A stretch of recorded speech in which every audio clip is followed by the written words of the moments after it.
Welcome to Smith's Fire and Forge. Items forged so well you would have thought them forged by the goddess herself. I have to warn you ahead of time that we're all backed up on orders right now, so if you're trying to get fast turnaround on something, then... Oh, hey you. Sorry. Whenever I hear someone coming in, I just sort of jump straight into the business spiel to get it out of the way.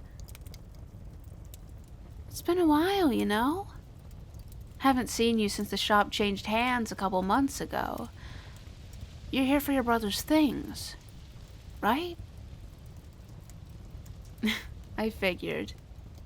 I finished them a couple days ago and shuffled them off to the side for someone to pick up.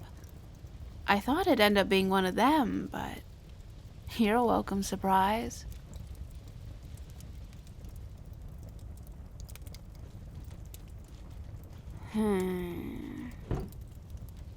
They should be somewhere around here. It'll just take me a bit to find.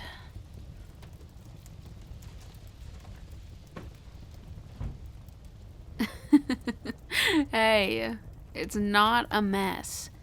It's a little cluttered, but it's relatively organized. I know where everything is, for the most part. Things have been busier than ever. A little hard to keep track of now that I'm flying solo, but I've been holding my own. Keeping track of commissions and all that. Seems like the work is never ending. Not that I'm complaining about that. I'd rather have too much work than not enough. I used to be all mining equipment, but a few of them fancy folk working for the noble houses hired me for weaponry. Arming up their knights, soldiers, whatever. Excited for that. It's likely a preference thing, but I love forging weaponry. It's what Papa was best at, and, of course, what he primarily trained me on when I was his apprentice. I never realized until I was working for him, but Papa was one of the best bladesmiths in the nation. Personally, I would argue the best in Unterram, but I am heavily biased, and you never know what's going on in eastern nations like Ja'an or Balia. All sorts of different weaponry we don't make over here in the West. No idea how difficult those may be. Not like I've ever gotten the chance to study their blades. Don't want to count anyone out, you know? Oh yeah, they have all sorts of stuff. I know somewhere back in the house, my papa has a Neobor? Nebor? I'm not even sure if that's the right word for it, it's been so long. But essentially, it's this long, curved sword from either Ja'an or Matahari. I think Papa traded for it, or it was used by some noble family to cover payment for something. Who knows at this point? It's been forever. Anyway, it's a well-forged blade with a surprisingly decorated sheath. Elegant designs all over it. Lines down the thing. These smaller little spirals for flair. Likely belong to someone important. Sorry. Getting off track here. Guess it's been a while since I spoke freely about anything, really. Huh? I know you don't mind, but I'm sure you have a ton of things you could be doing instead of listening to me going on and on about weaponry.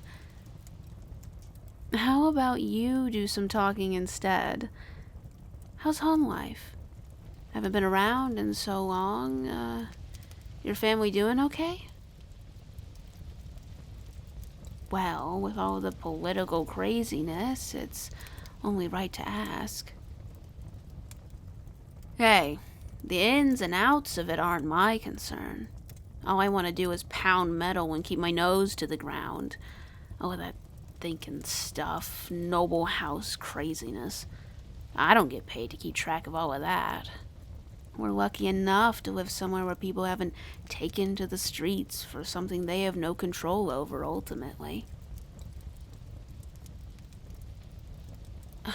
Oh, come on. Don't worry your pretty head over it. People will make noise about it for a week or so, and then it'll quell, and things will carry on as they always have. It's just regular dredge and fray business. The kingdom of eternal turmoil. And I suppose if things get really, really serious, you can always bring your family to hide out with my papa and I. You know we have an arsenal at our disposal with Papa's collection. Okay, so I'm not exactly a swordswoman, but I'm sure I could do enough damage in an imaginary situation. Half of the work is being able to swing the things, and I swing my hammer all day. It's pretty much the same. You know I'm strong. The rest is footwork and tactical knowledge, but it's not like I'd be fighting trained soldiers. Between me and another village yokel, I'm sure I could come out on top. Of course I mean it. We have been friends for as long as I can remember. Always been there for each other. Our families are practically one big family. If anything happens and you feel like running to me, don't hesitate. Just run to me, okay? Yeah.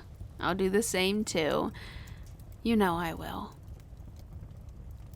I mean, when we were kids, I was always running to you. Even when it was over trivial things. We'd scamper off into the forest, play pretend, run around like we were part of the royal guard or taking part in one of those silly, noble hunting parties. Sometimes your brothers would come with. Mostly to make sure we didn't get lost in the woods and die. You'd make them pretend to be our horses and carry us on their shoulders, or sometimes they would be the animals we would hunt, run around and chase them until we grew tired. You were a very bossy child, but I suppose that's just the right given to the youngest in the family. Though I remember one day, for whatever reason, your brothers were too busy to come with us, so we left on our own. That day, we decided to be a little daring, go further than we usually did. Ended up over by that lake. A new experience for us, especially alone like that. Dragonflies love that place. Scared me to death. Don't know why. It's not like they could have hurt me, but younger me was not amused at all. All of them flying around was going to set me into a panic. I was cowering behind you and everything. Not my brightest moment. Sure, I was a child, but still. Being scared of dragonflies, of all things, is still fairly embarrassing to admit. But I remember you. You caught one. Had it on your hand. All smiles. Of course, I still wouldn't dare touch one, but I felt better. Having you there. Not being scared like me. Very funny. But I'm older now, and you can't threaten me with dragonflies. Though, I'll drop you in on a little secret. If you really want to sway me over something, I respond better to treats than threats. I'm just saying that if you wanted to get me to do something, then maybe you should bring over one of those apple tarts you make so well. With one of those, you can get me to do just about anything. I said just about. I don't want to make promises I can't keep. You have a wild imagination. Likely you'd use your power over me to get me to do something foolish. And I'm not interested in being played like that again.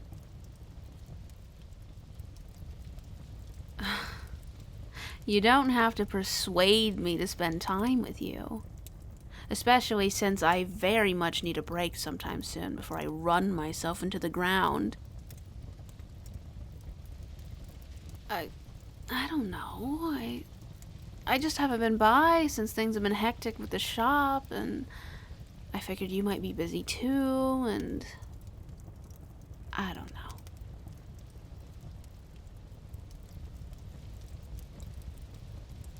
How about this then? Are you free 2 days from today? Yeah? Alright then. I'll come visit, and we can do whatever you'd like for the day. Catch up, take a walk, visit our old haunts. Yeah, the lake. That's what you really want.